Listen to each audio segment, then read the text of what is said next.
તો અનેક મહત્વપૂર્ણ સમાચાર પાટણથી સામે આવી રહ્યા છે તેની પર નજર કરી લઈએ। પાટણ જિલ્લામાં પણ મતદાન પ્રક્રિયા શરૂ। જિલ્લા પંચાયતની 32 જેટલી બેઠકો પર મતદાન પ્રક્રિયા હાથ ધરવામાં આવી રહી છે। 11 વોર્ડની 44 બેઠકો પર આ ચૂંટણી યોજાઈ રહી છે। ત્યારે સિદ્ધપુર નગરપાલિકાની વાત કરીએ તો ત્યાં 9 વોર્ડની 36 બેઠકો પર મતદાન કરવા માટે લોકો પહોંચી રહ્યા છે। રાધનપુર નગરપાલિકાના વોર્ડ નંબર 252 પર પેટા ચૂંટણી યોજાઈ રહી છે।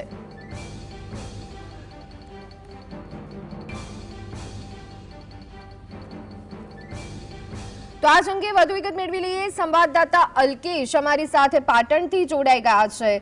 અલ્કેશ, જે રીતે સ્થાનિક સ્વરાજ્યની ચૂંટણી માટે મતદાન પ્રક્રિયા શરૂ થઈ ગઈ છે, પાટણમાં કેવો માહોલ જોવા મળી રહ્યો છે? લોકો કેટલા પ્રમાણમાં સવારના સમયમાં મતદાન કરવા માટે પહોંચી રહ્યા છે? કેટલો ઉત્સાહ?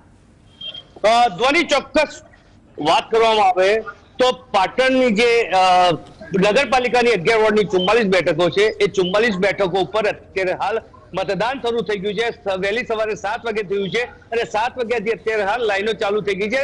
એકલ દોકલ શરૂઆતમાં લગભગ 1 કલાકમાં લાઈન હતી, પણ અત્યારે હાલ એકલ દોકલ આવી રહ્યા છે। કહી શકાય કે જે પોતાનો મત છે, મત આપવા માટે અત્યારે આવી રહ્યા છે।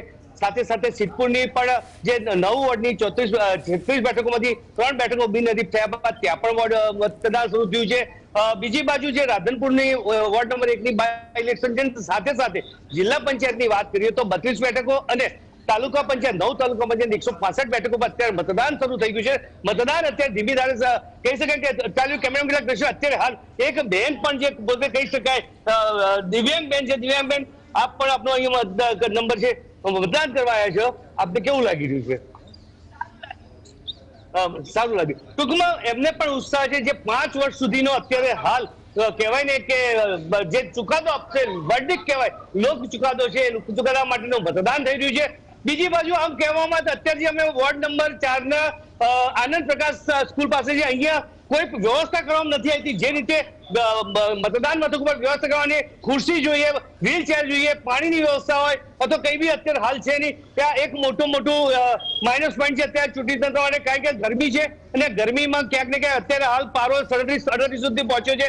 હાલ કોઈ જ વ્યવસ્થા જે મતદારો આવે છે એ મતદારો માટે કરવામાં નથી આવી। જે ધ્વનિ જી બિલકુલ, કદાચ આજે મતદારો વ્હીલચેર વગર અથવા તો પાણીની વ્યવસ્થા વગર ચલાવી રહેશે, પરંતુ એ આશા સાથે મતદાન કરશે કે આગળના સમયમાં રોડ, રસ્તા અને ગટરને લઈ અને પાટણ ક્યાંય પાછું ના પડે।